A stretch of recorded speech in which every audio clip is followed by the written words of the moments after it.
10h, 11h30 avec Thomas Hill et votre invité ce matin, Thomas. Oui, je reçois ce matin l'homme à tout faire d'M6, Stéphane Rothenberg. Non mais c'est vrai. Le ménage aussi, si vous voulez.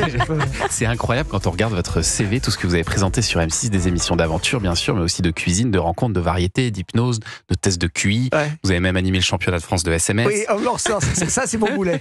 C'est mon boulet. Vous qui êtes fan de bagnole, on peut dire que vous êtes un peu le 4x4 d'M6. Il y a un peu de ça quand même. Oui, mais alors c'était un peu ma volonté au départ. Quand il y a eu des succès un petit peu avant, mais le très très gros succès durable, ça a été Pékin. Ouais. Et très vite, j'ai vu que je pouvais être l'animateur en treillis, quoi. Voilà. Et je me suis dit, attention, je voulais pas être spécialisé. Vous vouliez pas vous enfermer là-dedans. J'ai peut-être tort. Mais moi, j'ai travaillé avec Dominique Chapat quand j'étais reporter. Dominique, il a plein d'univers, il adore plein de choses, etc. Mais le succès de Turbo a fait que c'était boulon-rondelle, la bagnole. Et j'ai compris que, et je pense que Dominique, longtemps, a voulu faire autre chose en plus.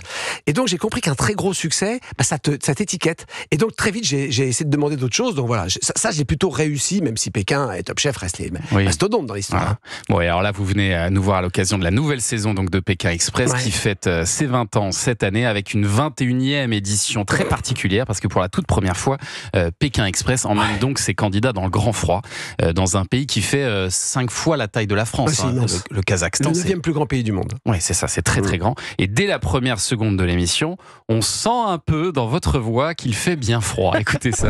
Ce soir, Pékin Express est son grand retour pour une édition spéciale.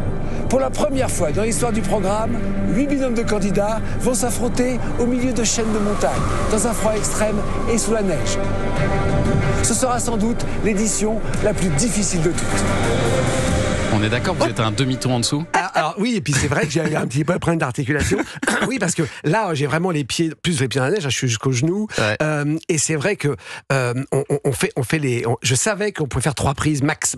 Et c'est compliqué. C'est très important parce que c'est le pré-générique. C'est ce qui va poser la saison. On est monté un petit peu dans les montagnes, etc. On a marché, on est arrivé.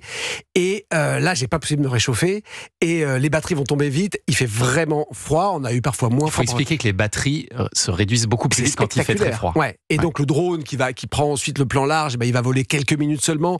Donc voilà. Alors après, ça va, je sais le faire puisque je dis c'est à peu près facile, mais quand même. Et c'est vrai que du coup, il a fallu accepter une articulation qui est déjà pas mon fort, une articulation moyenne.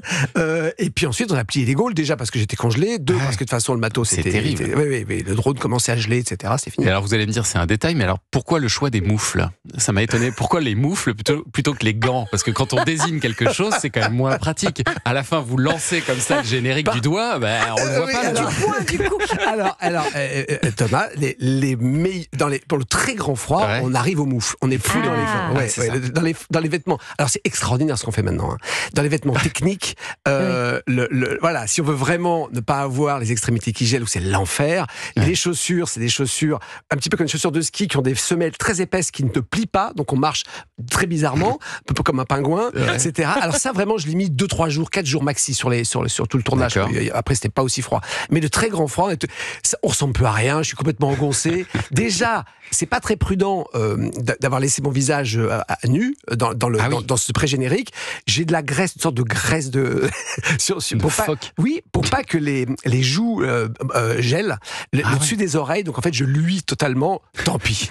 et voilà. Mais il faut, parce que normalement, il faut vraiment s'en mitoufler. Mais ça montre en même temps que c'est certainement le Pékin Express le plus compliqué que vous ayez fait. Oui, sur plan logistique, oui, parce que parce qu'effectivement il y a eu du blizzard, il y a eu des routes fermées, il y a des choses comme ça. Ce pays est fascinant parce que brutalement la neige tombe, tout s'arrête, mais ils ont une capacité à redémarrer. Nous on rigole, on a 3 trucs de neige qui tombent, tout ça. Nous on est vraiment du mal à repartir. 5 cm de neige, c'est terrible. En quelques heures ils sont capables de réouvrir des routes avec des congères partout. Ils sont incroyables. Et ça veut dire que vous avez dû suspendre parfois le tournage à cause des conditions climatiques. Ce qui est incroyable, c'est que moi je prenais toujours un petit peu d'avance. Parfois j'arrivais en disant attention, blizzard on voyait plus rien, tout le monde s'arrêtait, etc. Et en fait, on a toujours réussi à avancer. Ils ont une capacité à remettre en route. Alors, ils nous ont dit, attention, si on a vraiment une longue période de tempête, le pays peut s'arrêter pendant 8 jours. On n'a pas eu, on redoutait.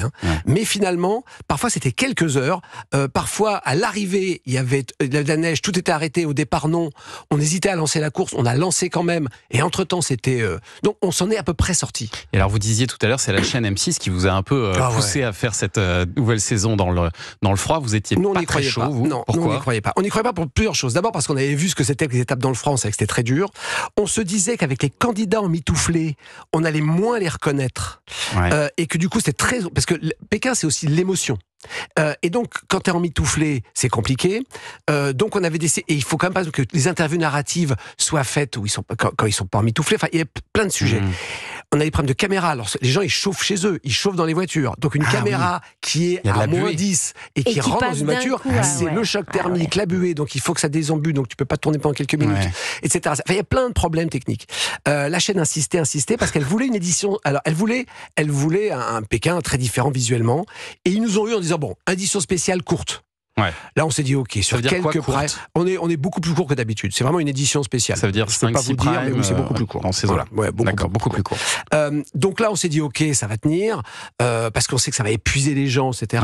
Et puis, on a quelques astuces qu'on a mis en place pour les équipes plus que pour les candidats. Est-ce que c'est une manière aussi pour M6 de relancer un peu ce programme qui avait un peu souffert en audience ces dernières années? Non, parce que je pense que c'est surtout comment on fait le deuxième. Ils en veulent 2 par an. C'est pas forcément nous. On en fait 2 par an depuis 4-5 ans, je crois. Donc, c'est pas trop ça d'ailleurs? C'est un débat. L'idée de faire un Pékin normal dans le chaud et un Pékin d'hiver dans le froid court, pourquoi pas? Nous, jusqu'à présent, c'était plutôt un All-Star ou plutôt un People, etc. On cherche toujours les 2 Pékins. Moi, je suis d'accord que l'idée d'essayer de différencier les 2 Pékins dans l'année, c'est plutôt pas mal. Après, vous savez, nous, notre grand truc, et ça, je martèle, on est le deuxième programme le plus rattrapé de France et le premier d'M6 de loin. Aujourd'hui, la moitié des visionnages de Pékin se font en replay. Qui a un record. Mais c'est aussi parce que vous étiez sur une case un peu particulière, le samedi soir. Ça joue. Exactement. Maintenant, on va nous mettre Et bien, en fait, j'ai compris, c'est pas évident au départ. C'est comme si on jugeait un film au bout de la première journée d'exploitation, le mercredi, ou Netflix au bout du premier jour. Aujourd'hui, la télé, oui, le linéaire, c'est important. D'ailleurs, ça donne le ton. Voilà. Mais c'est vrai qu'aujourd'hui, surtout nous, pas tous les programmes, un talk show, ça s'est jamais rattrapé. Un jeu de plateau, la roue de la fortune, c'est peu rattrapé. Mais les grandes émissions de flux, de prime, aujourd'hui, c'est impressionnant de se dire que plus de la moitié de l'audience de Pékin va se faire dans les 28 jours qui vont suivre. Mais là, vous allez encore vous balader, encore changer de case. Vous allez tester à peu près tous les jours. Là, vous arrivez le vendredi soir maintenant. Je sais pas pourquoi. Vendredi, vous serez face à la Starac, face à Astrid et Raphaël sur France 2. C'est dur. La concurrence, vous le sentez comment là? Ça va être... oui, alors, je pense que les audiences du vendredi vont pas être faciles. Mais ça, on s'y prépare. Et en fait, visiblement, il l'avait intégré. Et en fait, nous, visiblement, on est vraiment le poisson pilote de M6+. En disant, voilà, on est la marque forte du replay. Et puis ensuite, après, on va quand même se défendre. Mais c'est vrai qu'on joue pas tout, heureusement. Et ça change par rapport à quand j'étais jeune et quand j'ai fait Pékin au départ. On faisait beaucoup plus de monde, mais on rattrapait pas. Et donc, ce qui est fou, c'est qu'on fait à peu près les mêmes audiences qu'il y a 10 ans. Pas qu'il y a 15. Ouais. Avec le cumulé. Oui, avec le cumulé. Pas qu'il y a 15 ou 20 ans, ça c'est sûr. Mais ça, c'est mécanique. La télévision a beaucoup plus de concurrence. Entre Pékin 3 et Pékin 22, il y a de la perte. Mais pour tout le monde. Mais entre Pékin 10 et Pékin 20, il n'y a pas d'écart. Un mot quand même sur les candidats que vous avez choisis pour cette nouvelle édition, parce qu'il y a quand même des personnages un peu haut en couleur. Il y a notamment une candidate, alors qui s'en sort grâce à des notions de russe, parce qu'il faut expliquer que là, il y a un problème une barrière de langue. Ils ne connaissent pas les touristes. Et ça ne parle pas du tout anglais. Zéro. Pas du tout anglais. Elle, Marianne, elle est haute en couleur et en plus elle parle un petit peu russe. Là, vous avez encore trouvé un sacré personnage. C'est une femme très extravertie et vous l'avez mis en binôme avec une inconnue qui, elle, est très introvertie. Donc là, on se dit que ça va être explosif. Je sais pas si ça va tenir pendant toute l'aventure. C'est ça qui est bien dans Pékin, c'est que Pékin, c'est une aventure qui se fait à 2, pour tout le monde. Et c'est des gens avec qui, généralement, quelqu'un que vous aimez beaucoup. Et puis on a un binôme d'inconnus qui est très singulier, qu'on adore toujours. Et on marie toujours les contraires, mais jamais le même type de contraire. Alors il y a des différences sociales, différences d'âge, et là on a fait une différence vraiment d'identité. Elles sont pas pour le même âge, Margaret est un peu plus âgée, voilà.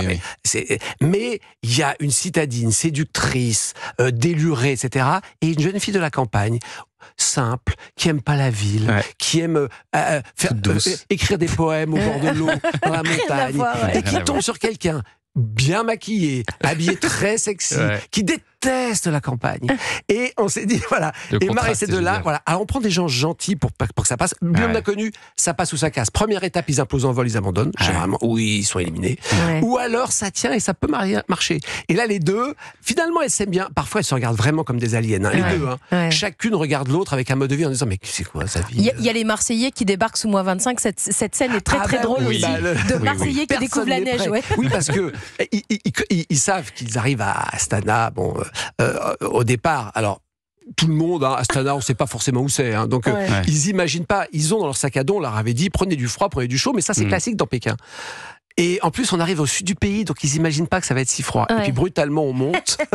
Brutalement, la neige arrive. Et là, ça accueille tout le monde. Et là, vous allez découvrir aussi des épreuves assez géniales. Il va y avoir du ski, du patin à glace, du curling. Forcément, vous avez tout réinventé Pékin Express pour cette édition. Toutes les épreuves sont inédites. Exceptionnelle. Pékin Express, la route des glaces. C'est la 21e saison et ça commence demain à 21h10 sur M6. Merci beaucoup Stéphane Rothenberg d'être venu ce matin sur Europe 1.